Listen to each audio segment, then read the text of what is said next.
വളരെ വ്യത്യസ്തമായ ആചാരങ്ങളും അനുഷ്ഠാനങ്ങളും നിറഞ്ഞൊരു ക്ഷേത്രമാണ് തിരുവഞ്ചിക്കുളം ശ്രീ മഹാദേവ ക്ഷേത്രം. ഈ ക്ഷേത്രത്തിലെ പ്രധാന ഉത്സവം ശിവരാത്രി ഉത്സവമാണ്. ആ ശിവരാത്രി ഉത്സവത്തിൽ ശിവനൃത്തം അഥവാ പ്രദോഷ നൃത്തം അതൊരു പ്രധാന ആചാരമാണ് ഇവിടുത്തെ. ആനപ്പുറത്ത് തിടമ്പ് ഏറ്റി നിൽക്കുന്ന ശാന്തി പെട്ടെന്ന് ആവേശഭരിതനായി താഴേക്ക് ചാടുകയും തിടമ്പ് കയ്യിലെടുത്ത് നൃത്തം ചെയ്യുകയും ചെയ്യുന്നു. അതൊരു പ്രത്യേകത നിറഞ്ഞൊരു ആചാരമാണ്. അതുകൂടാതെ തന്നെ ഒരു ഉത്സവമാണ് ഇവിടുത്തെ കർക്കിടകത്തിലെ ചോതി. ഈ കർക്കിടകത്തിലെ ചോതി ഉത്സവത്തിൽ കൂടുതലും തമിഴ്നാട്ടുകാരാണ് ഇതിൽ ആഘോഷിക്കുന്നത്. ഈ ആഘോഷത്തെക്കുറിച്ചാണ് നമ്മളുടെ ഇന്നത്തെ വീഡിയോ. നമ്മളിപ്പോൾ നിൽക്കുന്നത് കൊടുങ്ങല്ലൂർ ക്ഷേത്രനടയിലാണ്. ഈ കൊടുങ്ങല്ലൂർ ക്ഷേത്രനടയിൽ നിന്നാണ് ഈ ആഘോഷം ആരംഭിക്കുന്നത്.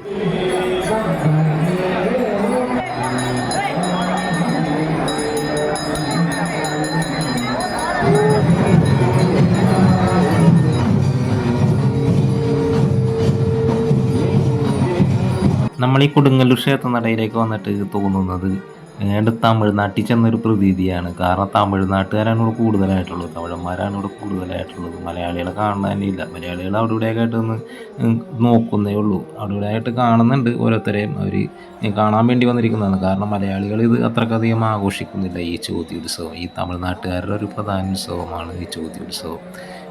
അപ്പോൾ ഇവിടെ വന്നിട്ട് ഇവിടെ തമിഴന്മാർ ഈ നാമജപവും അതേപോലെ തന്നെ 2 വിഗ്രഹങ്ങൾ വെച്ച് അവർ ഇവിടെ പൂജിക്കുന്നുണ്ട്. ആ വിഗ്രഹങ്ങൾ ആണ് ഈ ക്ഷേത്രത്തിലേക്ക് കൊണ്ടുപോകുന്നത്. ഇനി ക്ഷേത്രത്തിലേക്ക് എന്ന് പറഞ്ഞാൽ തിരുവഞ്ചിക്കുളം ക്ഷേത്രത്തിലെ ഈ 2 വിഗ്രഹങ്ങളും കൊണ്ടുപോകും. ഇന്ത്യ ചരിത്രത്തിലെ വളരെ പ്രാധാന്യമർഹിക്കുന്ന ഒരു ക്ഷേത്രമാണിത്. ചേര രാജാക്കന്മാരുടെ കുടുംബക്ഷേത്രം എന്ന പേരിൽ ഇതിന് പ്രാധാന്യം കൈവരുന്നു. 2ാം ചേര സാമ്രാജ്യ കാലഘട്ടത്തിൽ ചേരമാൻ പെരുമാളിൻ്റെ സമയത്താണ് പുതിയ ക്ഷേത്ര നിർമ്മാണമുണ്ടായതെന്ന് കരുതപ്പെടുന്നു. അതിനു മുമ്പുള്ള ആദ്യ ചേര രാജാക്കന്മാരുടെ കാലത്ത് ഇതൊരു ചെറിയ ക്ഷേത്രമായിരുന്നു. പെരുമാളും സുഹൃത്തായ സുന്ദരമൂർത്തി നായനാരും വലിയ ശിവഭക്തരായിരുന്നു. ശിവകീർത്തനങ്ങൾ പാടി ദക്ഷിണേന്ത്യ മുഴുവൻ അവർ നടന്നുവെന്നും വയസ്സുകാലത്ത് അവർ ഇരുവരും തിരുവഞ്ചിക്കുളം ക്ഷേത്രത്തിൽ വന്ന് സ്വർഗം പ്രാപിച്ചുവെന്നാണ് വിശ്വസിക്കപ്പെടുന്നത്. അവർ ഉറ്റമിത്രങ്ങളായതിനാൽ 2 പേരുടെയും വിഗ്രഹങ്ങൾ ഒരേ ശ്രീകോവിലിൽ കാണാം. കർക്കിടക മാസത്തിലെ ചോതി നാളിലാണ് ഇരുവരും സ്വർഗം പ്രാപിച്ചതെന്നാണ് പറയപ്പെടുന്നത്. സുന്ദരമൂർത്തി ഐരാവതത്തിൻ്റെ പുറത്തും പെരുമാൾ കുതിരപ്പുറത്തും സ്വർഗത്തിലേക്ക് യാത്ര ചെയ്തുവെന്നാണ് ഐതിഹ്യം. പെരുമാളിൻ്റെയും സുന്ദരമൂർത്തി നായനാരുടെയും വിഗ്രഹങ്ങളാണ് പൂജിച്ച് തിരുവഞ്ചിക്കുളം ക്ഷേത്രത്തിലേക്ക് കൊണ്ടുപോകുന്നത്.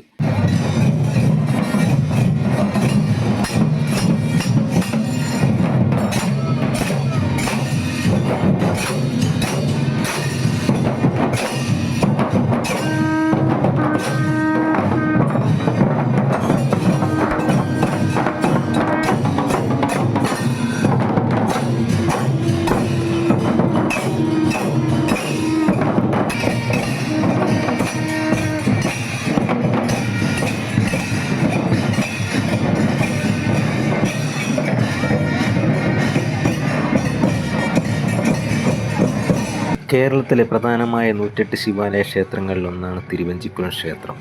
ഐതിഹ്യമനുസരിച്ച് സ്വയംഭൂവായ ശിവനെ പ്രതിഷ്ഠിച്ചത് പരശുരാമനാണ്. തൻ്റെ അമ്മയായ രേണുകാദേവിയെ വധിച്ച പാപത്തിൽ നിന്നും മുക്തി നേടാൻ പരശുരാമൻ ദീർഘകാലം ഇവിടെ തപസ്സിരിക്കുകയും തപസ്സിനൊടുവിൽ പ്രത്യക്ഷപ്പെട്ട ശിവനെ അദ്ദേഹം കുടുംബസമേതനായി ആവാഹിച്ച് ഇപ്പോഴത്തെ ശ്രീലകത്ത് കുടിയിരുത്തുകയും ചെയ്തു എന്നാണ് കഥ. ഈ ക്ഷേത്രമതിലകത്ത് നിത്യവും പൂക്കുന്ന ഒരു കണിക്കൊന്ന മരമുണ്ട്. ഇതിന് ചുവട്ടിലിരുന്നാണ് പരശുരാമൻ ധ്യാനിച്ചതത്രേ. പിന്നീട് തൻ്റെ തപസ്സിൻ്റെ ഓർമ്മയ്ക്കായി അദ്ദേഹം ഇതിൻ്റെ ചുവട്ടിലും ശിവലിംഗം പ്രതിഷ്ഠിച്ചു. ഈ പ്രതിഷ്ഠയാണ് കൊന്നക്കൽ ശിവൻ എന്നറിയപ്പെടുന്നത്.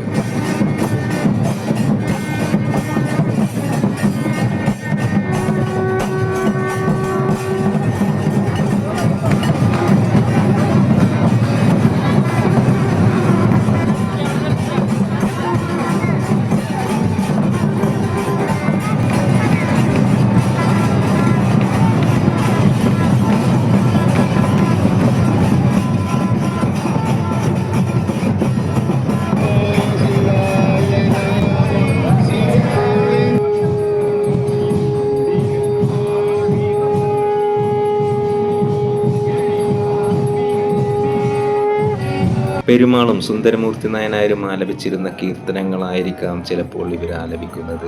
കൊടുങ്ങല്ലൂർ മുതൽ ഈ തിരുവഞ്ചിക്കുളം ക്ഷേത്രം വരെ ഇവരത് നിർത്താതെ ആലപിച്ചുകൊണ്ടിരിക്കും. ഒരു പ്രത്യേകത നിറഞ്ഞ അന്തരീക്ഷം, കാരണം എല്ലാവരും ഒരേ സ്വരത്തിലാണ് ഇത് ആലപിക്കുന്നത്.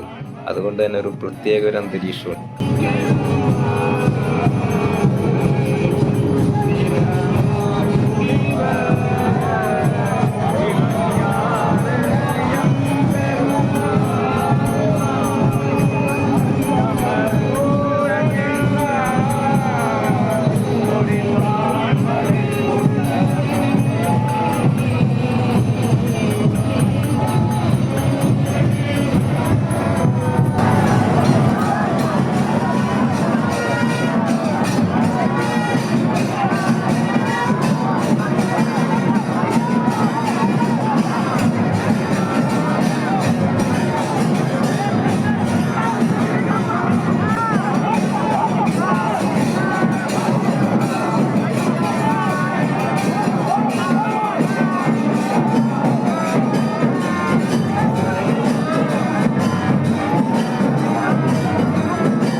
ഇന്നത്തെ ദിവസം ഈ ക്ഷേത്രം തമിഴരുടെ കയ്യിലാണെന്ന് തന്നെ പറയാം.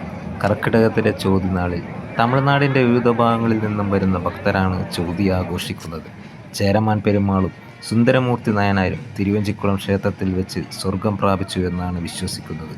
കർക്കിടകത്തിലെ ചോതിനാളിലാണ് ഇരുവരും സ്വർഗാരോഹണം ചെയ്തത് എന്നാണ് വിശ്വാസം.